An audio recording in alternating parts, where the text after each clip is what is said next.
What's going on, everybody? It's your boy C-Zar, and we are talking about Zebec today, ZBCN. Hit that like button, subscribe if you want to see more content like this, and let's get into it, my friends. It is the 14th day of September, and here we are sitting at about $0.0414 with 4 hours and 38 minutes left in the day.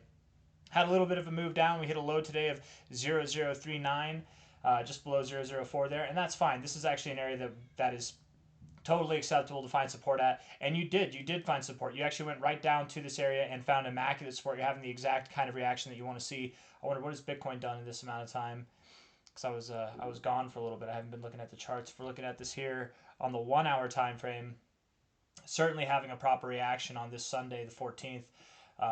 Looking at the indicators here, the 1 hour RSI is definitely bearish. We have lower lows and lower highs coming down here. Overall, very bullish, but just a momentary bearish kind of spree here. And it looks like you're breaking out of this downtrend here, right? You can see it where from these highs, you're coming down, lower highs, and I'm not drawing the line the best, but I hope you can see that we've clearly broken out of this.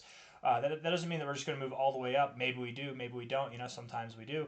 But I wouldn't be surprised at all if there was some turbulence along the way. But we are likely going to our overbought zone in time, right? The end of the day is right here. That's it right there, 0 hour right there. So Monday I would expect is going to be a good day, is all that's saying there, right? Going into the end of this day, we should have some bullish recovery. What's the week look like? Because it is the end of the week as well. 4 hours, 37 minutes left in the week. A little bit of a wick to the upside. I have to admit, I'm not a fan of this candle. I'm not a fan of having this week close with over half of it being a wick, especially at such, I think, a critical kind of pivotal moment where you're finding support at prior resistance here, finding support kind of at your all-time high area before, and just with this solid body down, doji spinning top at the bottom here, spinning bottom, spinning top, whatever. It's a spinning top just at the bottom, whatever kind of doji candle that is there. And then we want a more solid body to the upside. I think that would be nice. If we don't close a solid body in the next 4 hours, 36 minutes, it's not detrimental. It doesn't mean that we're going down. It would just look better the higher up that we close, the less wick that we show. So hopefully this 1 hour time frame is not misleading us. Hopefully it does look bullish and it provides bullish results. The stochastics are overbought right now, and that's nice to see. Whenever you get overbought, you typically do good things. The MACD is cross green. We're building bullish momentum. Hopefully this can persist. It's not just one of these weak, low-level kind of things that just last for a few hours. Hopefully this does continue not just into the end of the day, but into tomorrow as well. We look at this on a 4 hour time frame. The RSI starts to look a little bit more bullish, getting overbought, not getting oversold. In fact, you're just getting higher lows here. You're in this overall uptrend, it seems, right? With higher lows, higher highs. Maybe it's a higher low, higher high trend like this and you've broken out of it. I don't know, but still, overall, you do have higher lows, which is nice to see. And we do have how many more hours left? Not even an hour, 35 minutes left in this 4 hour time frame. That's a beautiful candle. That's a beautiful candle right there. It's not a bullish engulfing candle. Technically it is, and I don't know.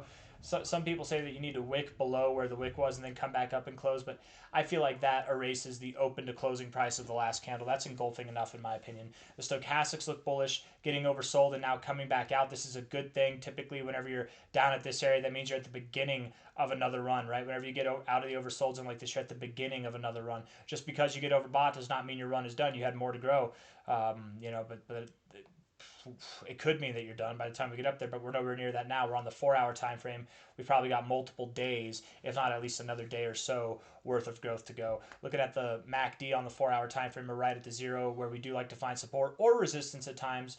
So all good things, right? The 1 hour looks great. The 4 hour looks like it's at a pivotal moment, and you definitely, with 34 minutes left in this 4 hour time frame, you do have that appearance of wanting to continue moving higher. If we look at this on a fib perspective, I can't believe we haven't even busted out the fibs yet. Who am I? Who? This is not your C-Zar, man. C-Zar pulls out the fibs, not my C-Zar. Let's see here. Low to high, right at the 0.5. Kind of an odd area, if we're being honest, to find support. But it is productive overall, 786. I guess technically you didn't have that high there. How do I want to do this? Maybe I want to take this high to low here. Let's take this. Right at the 0.5 as well. Kind of odd, but still being productive nonetheless. Maybe we should look at the daily time frame. Let's look at the daily. And again, multiple angles to take here. We'll take this high to low. Beautiful. Okay, nice. I'm liking what I'm seeing there. That's good. High to low here as well. High to low here. Bouncing off the 0.5. Great. Great. Yeah, absolutely fantastic. We love to see it. more productive. It's definitely constructive, right? You bounce off the 382 and now you're finding support at the 0.5 after rejecting the 618 a little bit here. If we take away the grand fib and we leave this more relative fib here, going from the 0.5 to the 236 is actually pretty common behavior. Sometimes you go to the 382 and back to the 236 and then up. Sometimes you go, and typically you go to the golden ratio in that kind of instance. Sometimes you go to the 0.5 and down to the 236 and then up, and you can stop at the golden ratio or the 786, 886. Sometimes it's a different outcome than that, but that's a nice area to hold support. Also at prior areas of support here, prior areas of resistance here, prior areas of support here, prior areas of resistance here as well, and support dating back over here, right? Very clean line of significance there that you're finding not just significance at, but having a significant bounce off of. That's very good to see. That's healthy. So you want that to continue. 4 hours, 33 minutes left in the day. You're down 3.2%. The higher up you close, the better. Turn today into a green day, whatever. Just the higher up you close, the better, because again, this weekly time frame providing a solid wick like that, it's not detrimental. It does not mean you're going down or going lower. It would just look better the more solid this body closes, right? Especially with this signal right here with this low, the more solid this body is, the more powerful the signal is, and that should generate some strength going into the coming weeks. I definitely would expect that we see something like that. If we're looking at this from a prior all-time high to the all-time low perspective, you've hit your 1414 area, and if you've been watching this channel for months, let alone years that we've been talking about this, you know that when you find resistance in this 1414, 1272 area, it's very common to go to your 786, 886 area. Very common indeed. The fact that you found support there, came up, found resistance, now you're finding support here, you still look constructive. The next target area technically would be the golden ratio, but assuming that ZBCN remains or maintains some of its robust behavior and explosive growth. I don't know, I wanted to say exponential, but it's not really exponential, just continues on the path that it's laid out before. I would think that we don't stop here.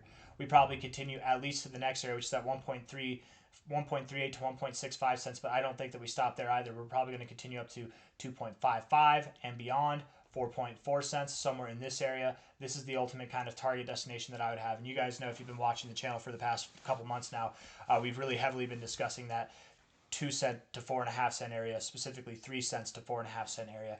Is it possible that you could go beyond that? Is it possible that you could go higher? Absolutely. But I just want to talk real quick about this, right? Whenever you stop at this level, this is your primary target zone, right? It's the 1618 to the 1272. When you stop at this level, it's really, really difficult to just make a straight run through your 2618, which is all the way up at 4.5 cents, 4.4 cents, right? Roughly there.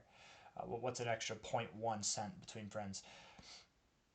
Whenever you break above the golden ratio, which is at about $0.009, right, 90% of 1 penny, when you break above that area, you leave behind the primary target zone and you look for the secondary target zone, the 1886, which is to the 1886 to the 2618. Now, if you look this up online, you say, what's the primary fib extension zone? What's the secondary fib extension zone? You're not going to find it anywhere, right? This is not in a class that you're going to find. This is not some secret information. This is just stuff that I have termed over my time doing this. These are areas that I found consistent resistance at, and depending on how you perform, depending on the sequence of movements, these are kind of the areas that you'd expect. So what I'm getting at here again is primary target area, you've stopped there already.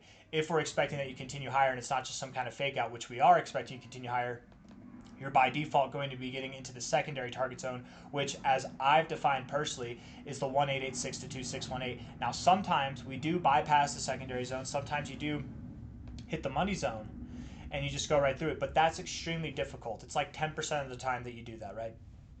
Not easy to do. And even with this kind of fantastic movement that we've seen before, right, from a low to a high, if we did that here, that still doesn't take you, that barely takes you to that red line. So I'm just saying it's not probable that we see something like that. But it could happen. 6.7 cents, 10 cents, that area, it's very possible that it could happen. I think it's more important to kind of structure your opinion based on this range here from a low to a high point. I very strongly believe that we will be more in these upper areas rather than the lower areas. And if we take this relative high here, our all-time high, to the relative low here, that discernible low there, we could see that 2 cents is very near. The only other targets that are above this 2272 and in this area that I'm specifically expecting would be 3 cents to 4.5 cents. It's very common when stopping at your 2272 to wick just above there. So I think we've got a lot of sense to make out of 3 cents and beyond, genuinely. But we'll keep an eye on this thing. If If the top is at 1.3 cents, if it's at 2.2 cents, cool, whatever. We'll go from there. We'll identify it. You guys know I'm not afraid to, at the rate of being hated on, I am not concerned with calling for a high. I have no problem doing that, right? Even if I'm wrong for a little bit, if I'm seeing signals that things are getting ready to turn around, treat that moment as like a specific moment in time where, sure, if I'm wrong, like this here, we were bearish right here, calling for the high here. I was wrong for about a week, but then we came down. Inevitably, even if you sold exactly where I got bearish, let's just say it was not at the low, not at the high, but like right there in the middle, you could have, had a 47% chance or 47% difference in an opportunity there and buying at lower prices, right? Even if you just waited, right? Now, you would have missed out on 64%. I feel like I need to defend myself, so let's go back here. I'm like getting all caught up in my words. The reason we were bearish is because of this day here, right? It was because of how very bearish that day was there. Had a little bit of a bullish reversal, but inevitably you continued to go down. So, it wasn't like I was just bearish for no reason here, calling a blind top. We go back and look over here. You did have bearish divergence on your daily RSI, right? You had some divergence on your stochastics as well. The MACD looked fine, but realistically, there were signals that we were topping off. If we get signals like that, even if they're at 2 cents, I'm going to be transparent with you guys. If it takes until 3 cents to get there, cool. If we're at 4.5 cents and I'm not seeing any signals that the top is in, we will keep talking about higher prices. But right now, the area that I'm very much intending that we go to or expecting that we go to is about 3 to 4.5 cents. If that is achieved, great. If it's not achieved, we'll go from there, but I'll keep you guys posted on what I expect. Hit the like button, subscribe. Thank you all for being here. I'll see you on the next one. I feel like I stumbled on my words a little bit there, but hopefully that wasn't too distracting. Take care of yourselves. Go out and touch grass. Drink water and get good sleep, okay? Drink water and get good sleep. You'll thank yourself for it. At least tomorrow you will. I don't care if it's 11 o'clock at night and you feel like you just want to be on your phone or watching TV or playing video games for another couple of hours because that's what you're used to. Go to bed. It's 11 o'clock at night. Wake up earlier. You'll feel good about it. Or maybe you'll sleep in later because you need some sleep. But drink water so your body is lubricated and get some sleep so your mind is lubricated so your mind and your body can rest. It's good for you, man. It's very good for you. Genuinely. I know it sounds like, all right, Sonny, put on your sunscreen. Don't forget to brush your teeth. When you're in the shower, make sure you wash your balls. It's just this like classic kind of thing, but genuinely, get some sleep. Get some good sleep, man. If you're in a bad mood, if you're having a hard time, if your days are dragging on, I would absolutely imagine you're not getting good sleep. And if you're a person who's not prone to getting good sleep, I don't know. There's some stuff you can do for that. Not medical advice, not a medical advisor, but cannabis is very good for sleep. It really does help sleep. There are specific non-THC affiliated cannabis products that help people with sleep. There's other things too that are like natural remedies. But you can do a lot, man. You can do a lot. Anyways, I'll see you on the next one. Sleep is important. Hit that like button. Subscribe. Take care. Bye-bye.